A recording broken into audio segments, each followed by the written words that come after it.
Buenos días, jovencitas. Vamos a dar la clase número 1. El tema es el niño y el adolescente en Guatemala. Esta clase es en el curso de enfermería en atención del niño y al adolescente. Desde ya les pido disculpas si escuchan ruidos, ya que pues trato la manera de que no se oiga mucho, pero pues pasan muchos carros, entonces eh, mil disculpas. Bueno, el tema es el niño y el adolescente en Guatemala. Vamos a hablar acerca del perfil de la niñez y el adolescente guatemalteco, eh, acerca de la pobreza extrema y de las consecuencias, ¿verdad?, que esto trae en la población infantil. En Guatemala, ¿verdad?, según la población infantil, el 70.2% de los niños menores de 10 años se encuentran en pobreza, mientras que para las niñas y niños adolescentes entre 10 y 17 años, la pobreza es del 65.9%, según su etnicidad, ¿verdad?, según la etnia a la que corresponde. También se encontró que el 84.9% de la niñez y de la adolescencia indígena vivían en pobreza y el 45.4% en extrema pobreza. Bueno, ¿qué afecta esto, verdad? ¿Cómo afecta la pobreza en nuestro país? La problemática de la pobreza, ¿cómo afecta, verdad? Pues la pobreza acarrea muchas consecuencias por las cuales los niños pues no pueden salir o no pueden desenvolverse plenamente, ¿verdad? O no pueden desarrollarse como se espera o como se debería, ¿verdad? No pueden prosperar y tener un desarrollo óptimo. Acá yo coloco un ejemplo, por ejemplo, la desnutrición. La desnutrición, si hay pobreza, la mayoría de niños van a estar malnutridos. Y un niño malnutrido, pues, no puede, ¿verdad? O no tiene la capacidad para aprender. No puede desarrollar todas las actividades físicas que pues se requieren, ¿verdad? Y por ello el aprender, ¿verdad? Un niño malnutrido pues no tiene esa capacidad, ¿verdad? También la pobreza limita el acceso a servicios públicos como el agua, la salud y en muchas ocasiones la escolaridad, que pues por el lugar donde ellos viven, ¿verdad? La gente que vive más lejos, ¿verdad? Lastimosamente es la gente que entre más aislados, más pobres, ¿verdad? Y esto pues impide, ¿verdad?, que tengan servicios básicos como el agua, salud y escolaridad. Tampoco no tienen tan a la mano algún puesto, centro de salud, ni tampoco una escuela, ¿verdad? También la nutrición, ¿verdad? Si un niño está malnutrido, como les decía anteriormente, pues cuesta, ¿verdad?, que su capacidad cognitiva pueda aprender. La nutrición, en muchos sentidos, es el elemento determinante para el buen inicio de la vida y comienza desde que el bebé está en el vientre materno, desde antes del nacimiento, ¿verdad? Desde antes que el bebé nazca, pues se empiezan a definir su salud y las capacidades del ser, ¿verdad?, en formación. Una buena alimentación es fundamental en los primeros años para que niños y niñas tengan más oportunidad de vivir sanos y desarrollarse plenamente, tanto física como intelectualmente.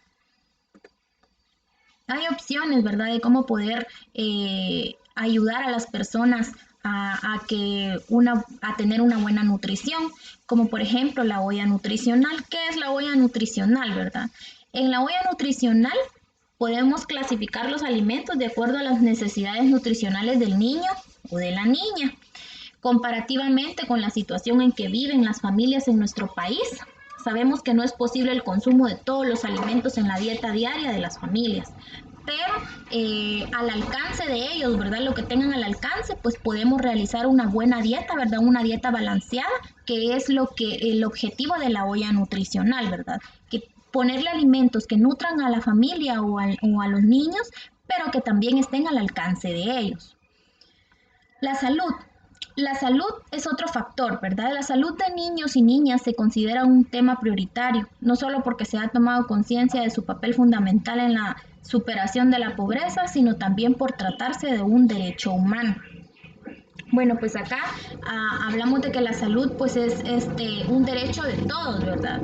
El poder gozar o poder tener acceso hacia la salud. La educación, ¿verdad? Eh, También la educación, ¿verdad? Es un factor importante que hace que en esta problemática pues los niños no tengan acceso a ellos, ¿verdad? Si se dan cuenta, pues niños cuestan de que vayan a la escuela, viven muy lejos de una escuela, viven lejos de una escuela y aún así pues ellos van a la escuela pero van malnutridos, no van desayunados y entonces eso hace también de que los niños se alejen un poco al querer asistir, ¿verdad? Piensan que no vale la pena el ir si queda tan lejos, muchas veces pues un niño va desayunado, a veces lleva hasta refacción y otros no, entonces todo este problema, ¿verdad?, de acceso a los servicios básicos como la educación, pues hace que los niños de cierta manera pues no quieran asistir, ¿verdad? O incluso pues no piensan que no vale la pena, ¿verdad? También acá podemos observar que también la falta de recursos en la infraestructura inmobiliaria, ¿verdad? No es el adecuado para brindar una buena educación. ¿Y esto qué hace también? La educación es un factor que influye porque si un niño no recibe educación o si un niño, por ejemplo, no se gradúa o no estudia, no sabe leer, no sabe escribir, no va a tener oportunidades buenas de trabajo y va a seguir sumergido o van a seguir viviendo, ¿verdad?, en la pobreza en la que viven porque no van a tener una superación tanto personal ni económica, ¿verdad? También vamos a tratar acerca del empleo infantil. ¿Y qué es el empleo infantil? Es toda actividad de producción de bienes y de servicios realizados por niños y niñas menores de 18 años, a veces a cambio del pago de un salario y a veces sin ningún pago. Acá también ponemos porcentajes, ¿verdad? De que en Guatemala casi 1 millón de niños y niñas trabajadores están entre los 7 y los 14 años. Abarca la niñez y abarca la adolescencia, ¿verdad? De cada 100 niños y niñas en este grupo de edad, el 20% trabaja, el 64.4% estudia, el 18% ni estudia ni trabaja, ¿verdad? Más de 12.000 niños y niñas trabajadores tienen apenas 5 o 6 años de edad. Y ustedes se podrán dar cuenta que es cierto, ¿verdad? Niños que venden, las mamás los mandan a vender porque pues lastimosamente tampoco tienen una buena educación y los mandan, ellos piensan que los hijos eh, se tienen, ¿verdad?, para que les ayuden a sostenerse económicamente y pues los mandan a vender, ya sea productos, ya sea comida, muchos niños los mandan a lustrar, ¿verdad? Otros niños los mandan a lavar los vidrios de los carros, etcétera. La explotación laboral infantil o niños alquilados. Bueno, esto viene de lo anterior. Hay, como decían, hay niños que les pagan un salario y hay niños a quienes no les pagan nada, ¿verdad? Entonces, esto se le llama explotación, ¿verdad? Laboral cuando una persona pues no recibe el pago justo o no recibe ningún pago.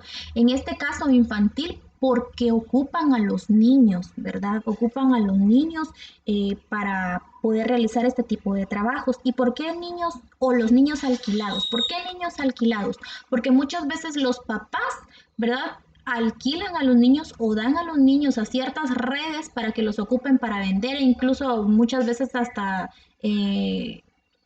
prostituirse, ¿verdad? Las mamás y los papás dan a los niños a redes que los utilizan a su conveniencia y el pago no es para los niños, sino que también es para los papás, ¿verdad? Entonces, la explotación laboral infantil de los niños alquilados. La definición consiste en la siguiente definición, ¿verdad?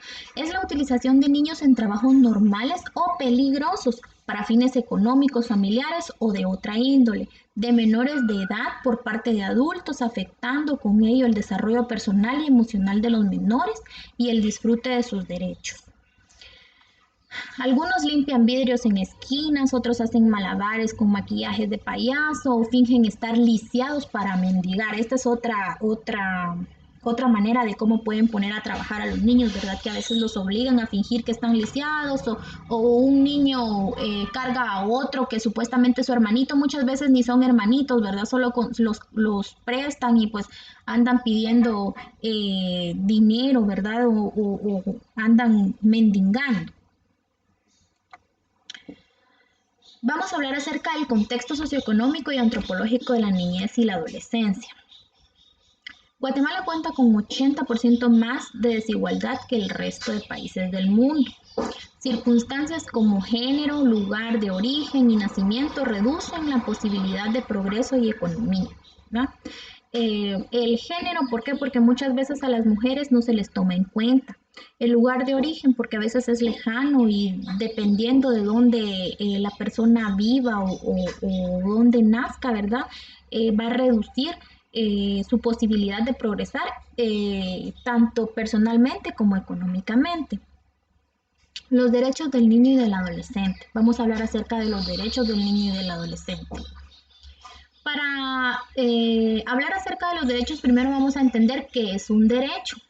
El derecho es un orden normativo institucional de la conducta humana en sociedad, inspirado en postulados de justicia y de certeza jurídica. Ahora, derechos del niño. ¿Qué es derechos del niño? Bueno, pues lo poseen los niños y las niñas y adolescentes, ¿verdad? Incluso antes de nacer, todos y cada uno de los derechos de la infancia son inalienables, irrenunciables, innatos, impersonificables e imprescindibles para una buena infancia, ¿verdad? ¿Qué quiere decir esto, verdad? Que un niño no puede renunciar a sus derechos, ¿verdad? Un niño y todas las personas nacemos con unos derechos, ¿verdad? Estos son innatos, nacemos con ellos, ¿verdad? Y con ellos nos vamos a morir. Y son imprescindibles para una buena infancia. ¿Por qué? Porque por medio de estos mismos derechos y luchando por los derechos, ¿verdad? En este caso de los niños, pues tendremos una Guatemala mejor. Y es cierto, tal vez no podemos nosotros luchar por los derechos de todos los niños, pero sí de quienes nos rodean, ¿verdad? De hacer valer sus derechos. Si nosotros miramos que tal vez algún niño está siendo maltratado o alquilado o los mandan a pedir dinero, ¿verdad? Los tratan de mendigos, pues nosotros también tenemos la obligación, ¿verdad? Como personas de denunciar estos actos. Bueno, la primera declaración de los derechos del niño fue la Declaración de Ginebra en 1924, ¿verdad? Las Naciones Unidas aprobaron en 1984 también otra Declaración Universal de Derechos Humanos que implícitamente incluían los derechos del niño, ¿no? ¿Qué derechos tienen los niños? Bueno, hay entre los derechos que tienen los niños vamos a empezar por 10 principios, ¿verdad? Hay 10 principios, ¿verdad? Que son como los prioritarios llamados también derechos del niño, ¿verdad? Número 1, a tener derechos sin ser discriminados, ¿verdad? ¿Qué quiere decir esto? De que estos derechos serán reconocidos a todos los niños sin excepción alguna ni distinción o discriminación por motivos de raza, color, sexo, idioma, religión, opiniones políticas o de otra índole, ¿verdad? También la posición económica, el nacimiento u otra condición, ya sea propio o de su familia, ¿verdad? Entonces, todos los niños tienen derechos a los derechos que van a escuchar ahorita en esta lista, sin ser discriminados. Número 1, no tienen que ser discriminados. Número 2, los niños también tienen derecho, ¿verdad?, a gozar de una seguridad social, ¿verdad?, que su entorno en la sociedad se les proteja. Principio número 3, a tener un nombre y una nacionalidad. Todos los niños tienen derecho a poseer un nombre y a estar reconocidos, ¿verdad? O en este caso pudiéramos decir asentados, ¿verdad? O registrados, ¿verdad? Tener una nacionalidad. El principio número 4, a disfrutar de la alimentación, vivienda, recreo y servicios médicos adecuados, ¿verdad?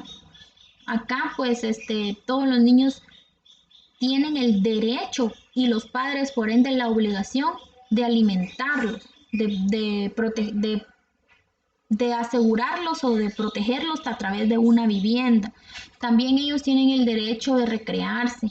Esto incluye el derecho de tener tiempos libres para jugar, ¿verdad? Servicios médicos adecuados. Tienen el derecho a recibir servicios médicos. Inclusive, los niños son los primeros que tienen que ser atendidos, ¿verdad? En los hospitales, en los centros de salud, en los puestos de salud, porque es el derecho de ellos.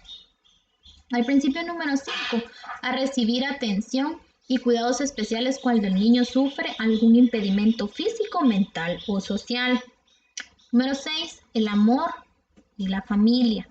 Número 7, en el principio 6, ¿verdad? Los niños tienen el derecho también de recibir amor y de tener a una familia. Principio número 7, tienen derecho a la educación. El gobierno nos tiene que proveer la manera de cómo llegar hacia los lugares más lejanos para que los niños reciban una educación. Y como les mencionaba anteriormente, y por medio de esa educación, ellos puedan salir adelante, puedan superarse personal, económicamente y no seguir inmersos o sumergidos en la pobreza, ¿verdad? Que puedan tener ellos que tengan ese derecho, ¿verdad? Ese es un derecho.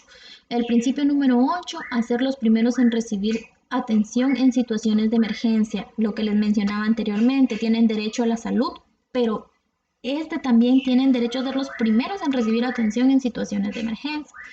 Principio número 9, al buen trato, tratarlos bien, ¿verdad?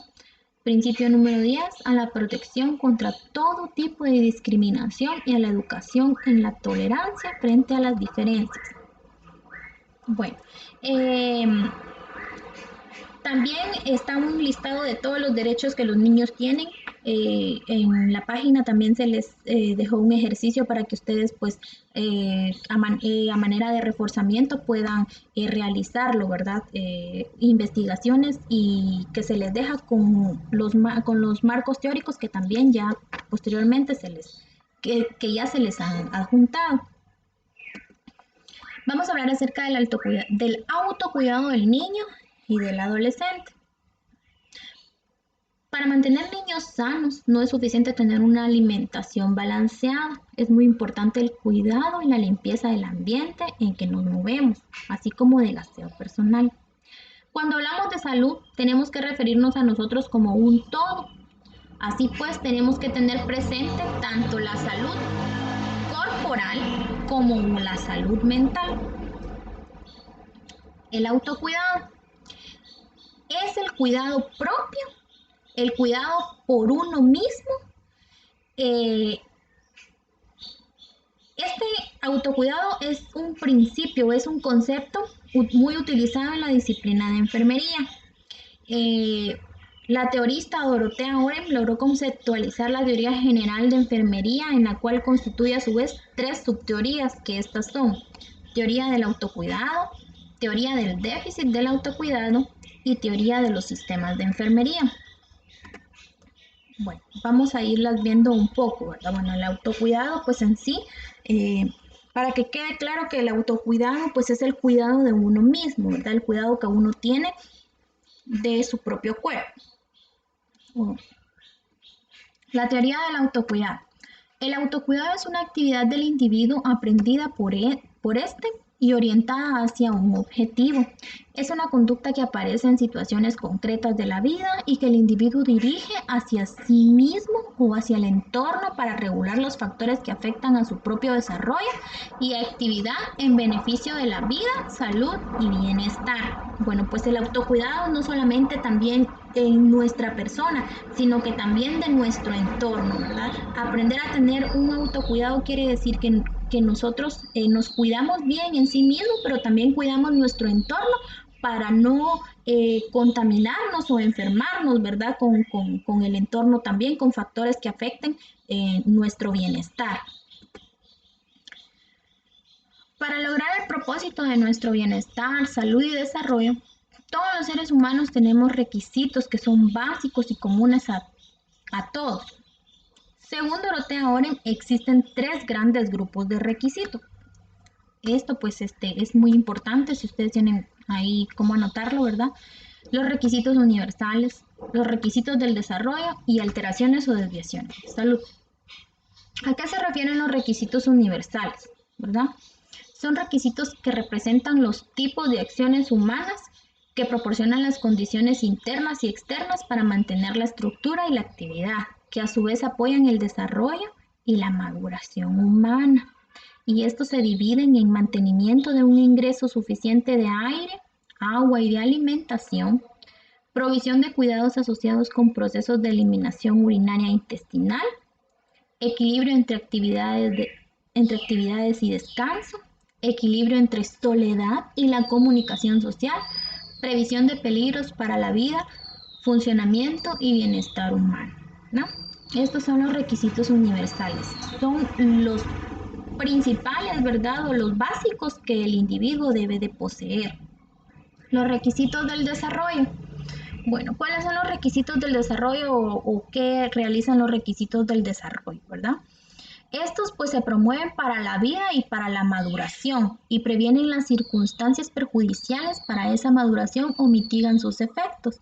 Son etapas específicas del desarrollo que representan un soporte y promoción de procesos vitales y son las condiciones que afectan el desarrollo humano, ¿no? Como por ejemplo la formación del carácter y la adolescencia y sus cambios físicos, ¿verdad? Bueno, acá los requisitos del desarrollo es cómo la persona, ¿verdad?, va cambiando, ¿verdad? Y cómo, ¿verdad?, va madurando, va pasando por diferentes etapas que hacen que este proceso, ¿verdad?, afecte el desarrollo humano.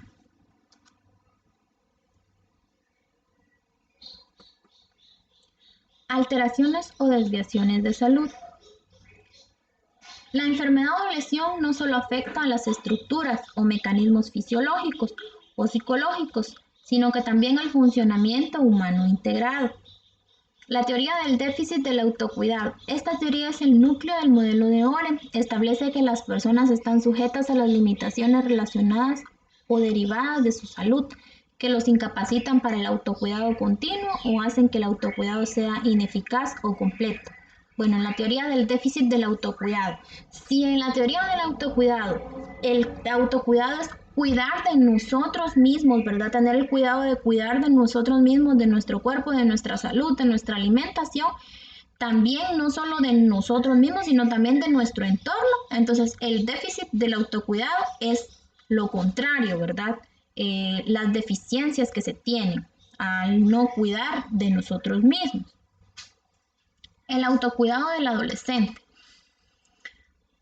La capacidad de autocuidado se desarrolla en dos grandes tipos de acciones. Están de construcción y de destrucción. De construcción son aquellas acciones de protección y fomento de conocimiento, actitudes y conductas saludables. Todas las de construcción son aquellas que nos ayudan, ¿verdad?, a nosotros a construir nuestro carácter o nuestra personalidad de manera saludable. Y de destrucción son las que ayudan o las que perjudican a nuestro organismo o a nuestra salud, ¿verdad? Con conductas o actitudes no saludables. Acá podemos mencionar, por ejemplo, de construcción, ¿verdad? Podemos decir que tenemos actitudes y conductas saludables, como por ejemplo una buena alimentación, un buen aseo personal, un buen aseo de la vivienda. De destrucción son, por ejemplo, actitudes que no son saludables, mala alimentación, una mala higiene de la vivienda, etcétera, ¿verdad? E incluso en los adolescentes, ¿verdad? Acá de destrucción son la práctica de sustancias tóxicas a su cuerpo, alcohol, drogas, diferentes actividades que realizan. Ahora pues consideran tantas maneras de drogarse, ¿verdad? Que no necesariamente tienen que ser pastillas o medicamentos, sino que también hay aires, o la otra vez escuchaba acerca de que también se drogan con limpiadores que ocupan para las computadoras, ¿verdad? Con aire comprimido, con tantas cosas, ¿verdad? Incluso pues se dice de que también hay plantas que ellos utilizan, hongos o alucinógenos, ¿verdad? Que pueden ingerir, ¿verdad? Pegamento, oler gasolina, tantas actividades que los adolescentes pueden aprender en su entorno, ¿verdad? Y no es de que no vayan a creer que les estoy dando opciones, pero sí, ¿verdad? Hay diferentes tipos de drogadicción o de adicciones que los chicos tienen, no solo con las drogas, sino que también con el alcohol. También tienen muchas adicciones con la pornografía, ¿verdad? Que esa puede ser otra adicción, solo pasan viendo pornografía.